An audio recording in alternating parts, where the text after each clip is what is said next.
Police महकमे का कहना है कि महकमे में SI असामियों के लिए जारी भर्ती अमल शफाफ तरीके से जारी है और मुस्तहिक उम्मीदवार ही कामयाब करार होंगे। भर्ती बोर्ड के मेंबर अल्ताफ शाह ने उम्मीदवारों को खबरदार किया कि वो इन अफराद के झांसे में न आए जो नौकरी दिलाने के नाम पर पैसा ईंटने की कोशिश कर रहे हैं। मुतबाना अपील करता हूं पेरेंट्स से और उन बच्चों से जिन्होंने रिटर्न क्वालिफाई किया है और इस वक्त इंटरव्यू के लिए अपेयर हो रहे हैं कि वो किसी के बहकावे में ना आए।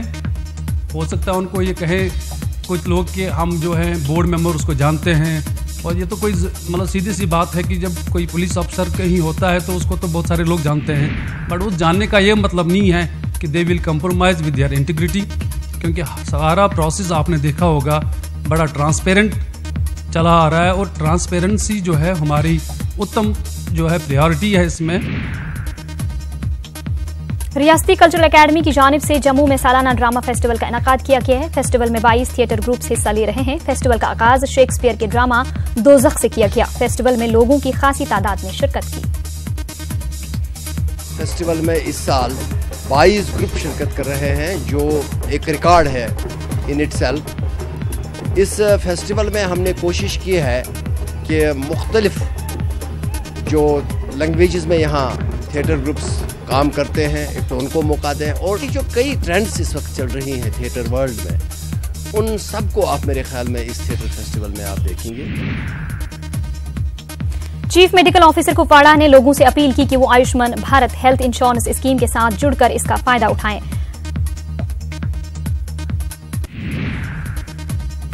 त्रालीबाला में लोगों ने बिजली की कटौती के खिलाफ हड़ताल की और एहतजाज किया। मुजाहिरीन का कहना है कि इलाके में शेड्यूल के मुताबिक बिजली फराहम नहीं की जा रही है। मुजाहिरीन ने कहा कि वो पाबंदी के साथ बिजली का बिल अदा करते हैं।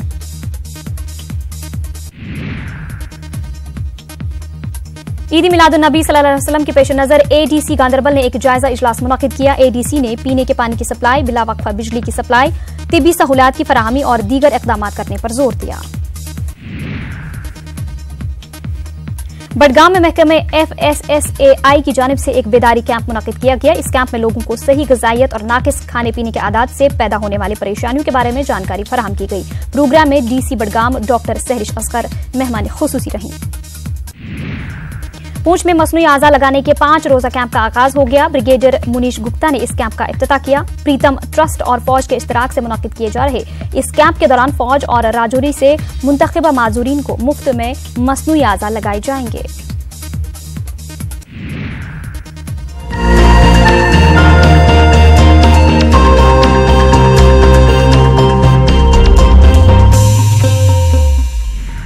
सांबा जिले पंचायती चुनाएं गी लेइयै लोकें च बड़ा उत्साह है। विजयपुर, सांबा ते बाड़ी ब्रह्मणा च नॉमिनेशन फाइल करने का सिलसिला जारी है। पंचायती चुनाएं च नौजवानों के अलावा महिलाएं भी बड़ी चढ़िए हिस्सा लै रही हैं।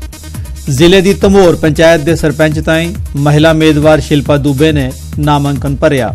बड़ी सेंटर स्कीमां होंदियां, मैं उसी सारे गी इंदे कन्नै शेयर करगी। बाकी मिगी सहयोग दिओ, मेरी भैनां दा माताएं दा मिगी सहयोग चाहिदा, मिगी आशीर्वाद चाहिदा, ते मिगी ओहदे कोला भी बड्डा भाई थोड़ा वोट चाहिदा कि तुस मिगी वोट जितागे ते मैं सब करी सकनी आं। ग्रां दी सारी मुश्किलात मैं हल करने की कोशिश करगी। प्रदेश BJP पासिया जम्मू च एक समारोह आयोजित किया गया। समारोह च पार्टी के सीनियर लीडर ते कार्यकर्ता उपस्थित थे। इस मौके कई लोग BJP शामिल हुए। BJP के प्रदेश वाइस प्रेसिडेंट युद्धवीर सेठी होरें पार्टी ज्वाइन करने वाले का स्वागत किया ते उम्मीद प्रकट की जे शामिल होने वाले लोग पार्टी की और मता मजबूत करगन। जी जो साडी मोदी जी के डायलॉग है जिस प्रभावित होकर अज सारे लोग साडे पार्टी जुड़े ने और मोर्चियां का कितना ज़्यादा महत्व है साडी पार्टी विच। जिहड़ी भी जाति बरादरी कोल जां किसी भी ऐसे समाज कोल जिथे तक असीं सीधे नहीं पहुँच सकते, असीं अपने मोर्चे के माध्यम नाल उन्हां दे तक्कर पहुँच के उन्हां दी जो जरूरतां ने, जो उन्हां दी कठिनाइयां ने, उन्होंने साडी पार्टी नूं ये लोग। PDP की उधमपुर यूनिट ने काली माता मंदिर जखैनी कोल कूड़ा कचरा जमा करने उपर चिंता प्रकट की है। उधमपुर पार्टी हैड ऑफिस होई दी एक press conference senior party leader Ajaz Sumaria होरें आख्या जे इस कन्ने पर्यावरण प्रदूषित होने के कन्ने कन्ने तवी नदी का पानी प्रदूषित हो रहा है।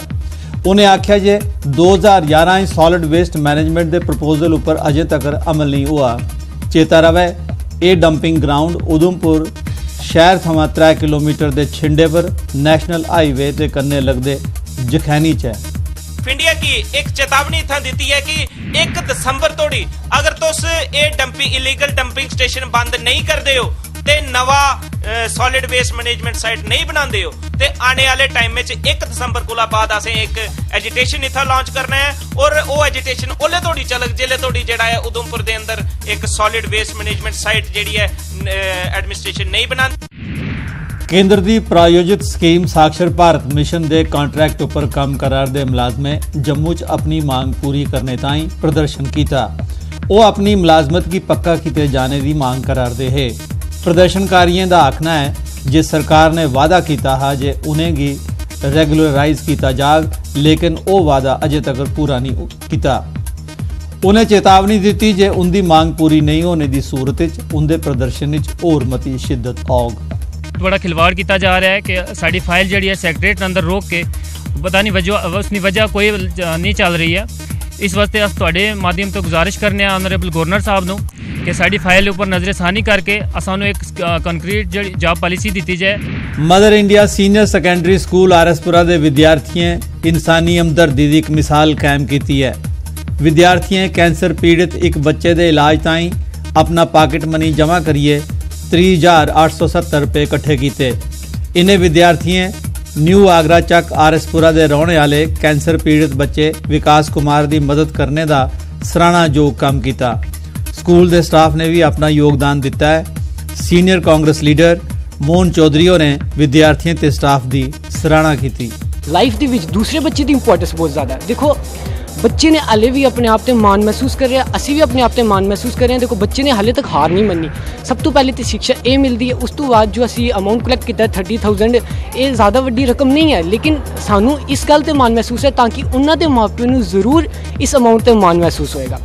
आज उनके पेरेंट्स को बुलाया है यहाँ पर ये देने के लिए, और मैं सिर्फ यही चाहती हूँ जो अमाउंट हमने इकट्ठा किया एक बच्चे की नीडी जो बच्चा था उसकी हेल्प हुई, तो मैं बाकियों से भी यही गुजारिश करूँगी कि आप भी जो भी आपसे अमाउंट बनता है आप बच्चे की हेल्प कीजिए ताकि ये अपना इलाज करा सके। इसके इलाज के लिए कम से कम भी 6 से 7 लाख का खर्चा है जो दिल्ली में जाके होगा। ਜਿਹੜੇ step mother India higher secondary school की तरफों लिया गया है ये बहुत बढ़िया स्टैप है, और खासकर एक गरीब की किसी लाचार की किसी बीमार की सेवा करना एक बहुत बड़ा स्टैप है। जोड़ा ये स्टैप इन्होंने बच्चों का सोशल क्लब बनाया है जिसना स्टाफ मिल गया, टीचर सारे मिल के कर रहे हैं काम। मैं कहना एक बहुत काबिल तारीफ है और असली भगवान की पूजा है। डेरा संतपुरा नंगाली साहब पुंछ डेरे के महंत मनजीत सिंह जी के गद्दी नशीन होने के 27 बरे पूरे होने उपर गुरमुत समागम का आयोजन किया गया। इस मौके पूरा दिन प्रवचन कीर्तन दरबार ते दूए धार्मिक कार्यक्रम होए। समागम में सिख संगतें के अलावा दूए समुदायों के श्रद्धालुओं भी हाज़री भरी। इस मौके डेरे पासिया पुंछ नगर पालिका के हाल च गए चुनोए दे 17 नवे कौंसलरें ते MLC प्रदीप शर्मा की सरोपा भेंट करिए सम्मानित किया गया। उधमपुर जिले की रामनगर तहसील के खीन भीन ग्रां सने 10 ग्राएं की 15,000 की आबादी सड़क की सहूलत थमां वंचित है। PWD आसिया रामनगर शाह खीन भीन खगोट तोड़ी 3.5 किलोमीटर सड़क बनाई गई दी है, लेकिन इसकी हालत इन्नी माड़ी है जे गड्डी चलना दूर इस उपर पैदल चलना भी महाल है। इस दे बावजूद लोकें विद्यार्थियों ते बीमारें की इससे खस्ता हाल सड़क उपर चलने की मजबूर होना पौंदा है। मते बीमार लोकें की पालकी च लेना पौंदा है। लोकें सरकार की अपील की है जे वो सड़क की हालत सुधार करे। डिप्टी कमिश्नर उधमपुर रविंद्र कुमार होरें PWD की आख्या है जे वो सड़क की तफसीली रिपोर्ट पेश करे। कन्नै आना पौंदा बच्चें कन्नै कि कुदै डिग्गी नहीं जान जां कुछ नहीं होई जा जां कुछ नहीं होई जा, बड़ा बुरा हाल है। 2004 च मेरे हिसाब से कम लगे दा कोई बेनीफिट नहीं होया, असीं कोई बेनीफिट नहीं आया कि बेनीफिट की लुकड़ी पई कैंकरा नहीं पिया गोडे गोडे खड्डे ने एह्दे विच की बेनीफिट होया सी। आड़ी पोजीशन होंदी महाराज ढेई ढेई पाउंदे टक्कियां ते कोई एक बरखा होण दे बुड़ी हालत होंदी। हाँ महाराज गड्डी गै नहीं आउंदी, बड़ा मुश्किल पिट्ठी दे लाग रोइया पिट्ठी चुक्की आउणा दे भैड़ी पोजीशन होंदी। रोड बनिया हमारा भी ठीक है। इसमें मैंने एक्शन PWD से बात की इस रोड के सिलसिले में, और उनका ये कहना है कि ये काफ़ी पुराना रोड है, इसमें ये काफ़ी टाइम से इसमें कोई काम नहीं हुआ है, तो मैंने उसकी एक रिपोर्ट मंगवाई है, फिजिकल और फाइनेंशियल क्या प्रोग्रेस उसमें हुई है। तो जैसे रिपोर्ट आएगा तो उसके बेसिस पे हम उसके ऊपर कार्रवाई करेंगे और मुझे उम्मीद है कि इसमें जल्दी काम शुरू होगा। राजौरी जिले के कालड़ा ग्रां के न्याली नाले उपर 9 बरें पहले पुल बनाने का काम शुरू हुआ है ताजे लोगों की आओ जाई मुश्किल पेश नहीं आवे। पुल बनिए तैयार हो गया लेकिन लोग इसका इस्तेमाल नहीं करी पा रहे कि जे पुले धोड़ी पुजने वाला अप्रोच रोड नज़ारत है। डिप्टी कमिश्नर राजौरी मोहम्मद एजाज असद होरें आख्या है जे तौलेंगे एक काम मुकम्मल किया जाग। मार्केट जाने वास्ते, तहसील जाने वास्ते, हाई सेकेंडरी जाने वास्ते, स्कूल मस्जिदा जुमे वाले दिन भी ये रास्ता है। इस तू थले असा की 3.5-4 किलोमीटर थले ब्रिज है। ये पुल ने लोहा इन्हें लॉन्चिंग किया, लॉन्चिंग करने वाला जरा है ना इन्होंने सारा ये किया ना करा के उसी करी दा कोई क्रॉस गार्डर रहने ये जो साइड पर पिया ना गार्डर उसी तकी सकने वो भी पिया ना। बाकी जो पारला पासा है उसी जो साफ कंप्लीट जरा इसने रखे ना इन्ना इसने बीच याद है इसकी बनान लिहाजा जरा ये खर्चा किया ना गवर्नमेंट ने, गवर्नमेंट का लॉस है। जो अधूरे थे उनको लैंग्वेजिंग प्रोजेक्ट्स में रखा गया है। जैसे आपका कलाड़ा ब्रिज है वो बहुत अहम एरिया है कनेक्टिविटी लोगों को प्रोवाइड करने के लिए। इसी तरीके से दीगर जो काम अनफिनिश्ड थे उनको कंप्लीट करने के लिए ये लैंग्वेजिंग प्रोजेक्ट्स के ज़ुमरे में लाए गए हैं बहुत सारे प्रोजेक्ट्स।